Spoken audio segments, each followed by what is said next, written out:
Encore une fois, en fin de semaine, Jésus nous propose une parabole. J'aime répéter souvent qu'une parabole, c'est une histoire inventée. C'est un style littéraire pour nous faire réfléchir. Il y a toujours une partie qui veut nous choquer un peu. C'est bon signe quand on se laisse déranger par une parabole. Alors, je viens de la lire, c'est très simple. On nous parle d'un homme qui va distribuer des talents. Les talents, ça représentait de l'argent à cette époque.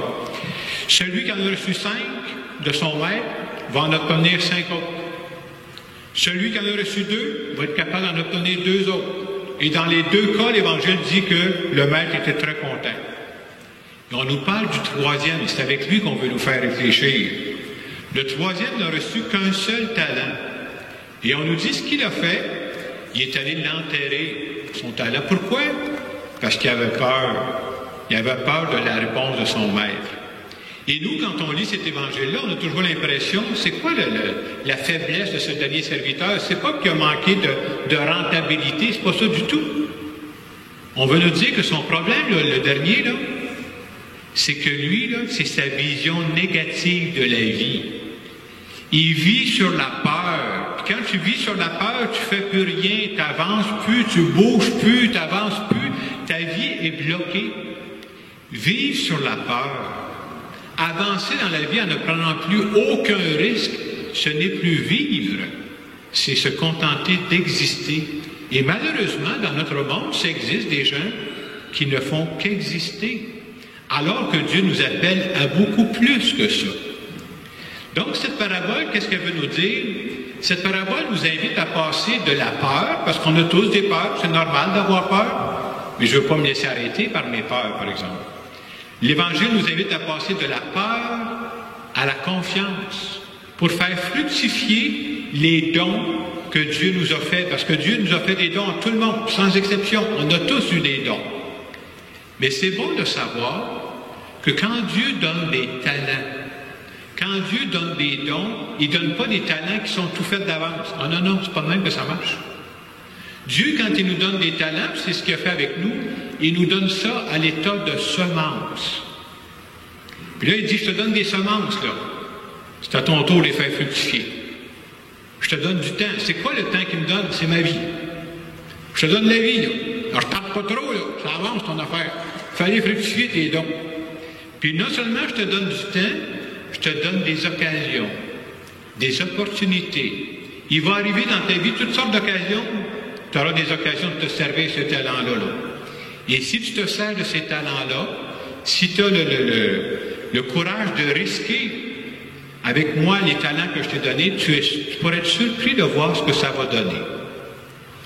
Alors j'ai pensé aujourd'hui, pour illustrer un peu cette parabole, de vous montrer des images qui peuvent nous aider à comprendre c'est quoi le message, pour nous faire comprendre que les talents sont donnés à l'état de semence, mais c'est à nous de les faire grandir. Alors, première image que je veux vous montrer, qu'on voit à l'écran ici, là, ce sont des graines de tournesol. Des graines de tournesol, vous savez, c'est tout petit. Mais des graines de tournesol, si on prend la peine de les planter puis de s'en occuper, ça va donner une plante qui est le tournesol. Et vous savez qu'un tournesol, là, ça peut faire une bonne grandeur. Hein? On va vous montrer la deuxième image, qu'est-ce que ça peut faire. Vous voyez cette femme-là, c'est photographié à Bromont, soit dit en passant. Cette femme-là est dans un champ de tournesol, puis il y a des tournesols qui sont presque aussi hauts qu'elle. C'est quand même quelque chose de penser que des petites semences, des petites graines de tournesol, ça peut monter à cette hauteur-là. Et le message pour nous, c'est de dire que nous autres aussi, si on prend soin des petites semences que Dieu a déposées en nous, ça pourra faire un grand arbre, nous autres aussi. C'est d'avoir la foi que de croire à ça, que Dieu peut faire fructifier beaucoup de belles choses en nous, puis c'est jamais fini. J'aimerais vous donner des exemples de personnes qui, justement, ont fait fructifier des dons que Dieu leur a donnés à l'état de semence. Premier exemple que j'aimerais vous parler d'une jeune fille qui a vécu toute son enfance dans les rues de l'Est de Montréal. Vous savez, c'est un coin où les jeunes apprenaient plus souvent à faire le mal avant de faire le bien. C'est un coin, autrement dit, où il y a beaucoup de pauvreté, un coin où il y a beaucoup de misère. Et cette petite fille-là, elle a vécu, elle était élevée dans ce coin-là. C'était son milieu de vie. Et l'histoire dit qu'à partir de l'âge de 14 ans, cette petite fille-là commençait à sortir dans les rues. Vous savez ce qu'elle faisait dans les rues, elle? Elle s'est mise à chanter. Elle chantait pour se faire aimer. Elle chantait aussi pour exprimer ce qu'elle avait à l'intérieur d'elle. Et c'est des petites semences que Dieu avait déposées dans son cœur, puis tranquillement, elle a développé ça. Et la petite semence qu'il y avait dans son cœur a grandi. Et cette petite fille-là est devenue une grande chanteuse. Et celle dont je vous parle, c'est Ginette Redoux. C'est son talent que Dieu lui avait donné. Chacun ses talents. Elle a développé ça tout simplement. Et pourtant, elle était dans un milieu pas facile au début. J'aimerais vous donner un deuxième exemple.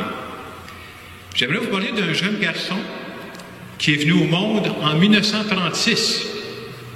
Lui, quand il est venu au monde, on arrive dans une famille, puis on ne choisit pas notre famille. Hein. Ses deux parents, ça veut dire sa mère et son père, c'était des enfants d'immigrés. C'est-à-dire des gens qui avaient été obligés de changer de pays. Et ce petit garçon-là a évolué dans sa famille, et très jeune, il s'est rendu compte qu'il y avait des conflits dans sa famille. Entre autres, on nous dit qu'avec ses oncles, il y avait des chicanes là-dedans. Et comme un petit garçon se sent un peu insécure, hein, quand il voyait qu'il y avait des conflits dans sa famille, qu'est-ce qu'il a fait? Ce petit garçon-là s'est un peu réfugié auprès de sa grand-mère, qui s'appelait Rosa.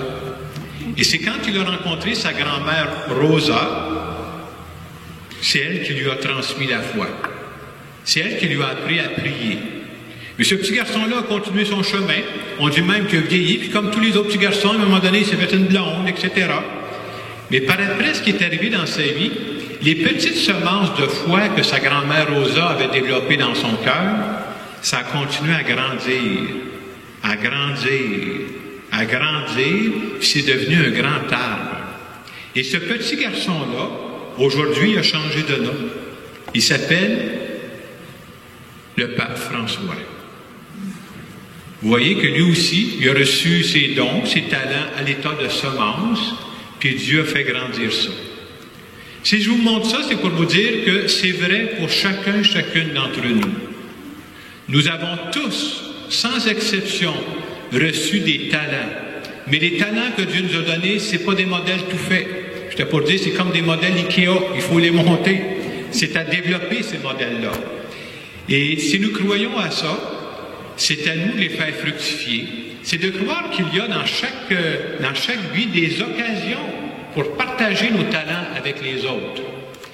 Vous savez-vous que les occasions, ce n'est pas toujours des événements heureux. C'est souvent dans les événements malheureux qu'il y a des choses qui se développent. On sait entre autres que c'est pendant des périodes de guerre qui s'est développé le plus d'inventions, hein, parce que c'est là que les gens travaillaient pour dire comment on va s'en sortir, comment on pourrait trouver des nouveaux moyens. Et j'oserais dire, c'est peut-être en période de pandémie que beaucoup de personnes sont en train de découvrir de nouvelles choses. Vous savez que les chercheurs, là, ils travaillent à une vitesse qu'ils n'ont jamais travaillé avant, là, parce que là, ils veulent le trouver, le fameux vaccin, là. Et de penser que Dieu va se servir de petits talents qu'il a déposés dans le cœur des gens pour que tout ça arrive. Et nous, si on a le courage de risquer avec Dieu, on pourrait être surpris de voir comment les petites semences qu'on a à l'intérieur de nous, nous autres aussi, ça pourrait devenir de grands arbres. Alors cet après-midi, à travers cette célébration, on veut dire, on a confiance que ce que tu as mis en nous, ça va se développer. Et c'est jamais trop tard. On ne peut jamais dire, ah, moi c'est trop tard, c'est fini. Non.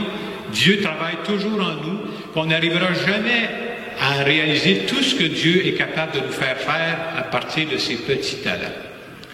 En terminant mon homélie, j'aimerais faire une prière en notre nom à tous, alors je vous invite à vous recueillir quelques instants.